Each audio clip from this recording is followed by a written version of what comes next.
I knew my birthday was going to be a disaster the minute my husband walked in with my brother, both of them grinning like they'd just pulled off the world's greatest prank. It wasn't the matching outfits that tipped me off, or even the way they held onto each other's arms a little too tightly. It was the identical silver rings glinting on their left hands, catching the light just enough to make me wonder if I was hallucinating. Everyone's eyes went from me, to them, to my cake, as if the right answer might be hiding under the candles. I tried to keep myself together, but my hands shook when I sliced the cake, pretending not to notice the way my brother traced circles on my husband's back. My parents whispered in the corner, someone dropped a glass, and still, neither of them spoke to me. I'd spent months wondering why my husband was always working late and why my brother suddenly had so much to say about loyalty and forgiveness.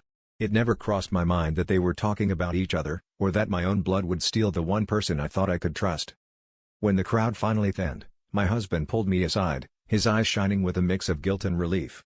He said he didn't want to hurt me, but couldn't lie anymore. My brother just stood behind him, silent, staring at the floor.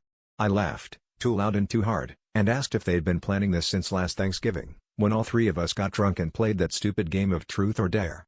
My husband's face turned white, which told me everything I needed to know.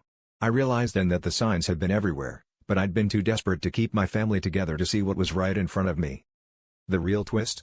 I wasn't just angry, I was relieved. Deep down, I'd spent the last year feeling like a ghost in my own life, afraid to admit that my marriage was already over.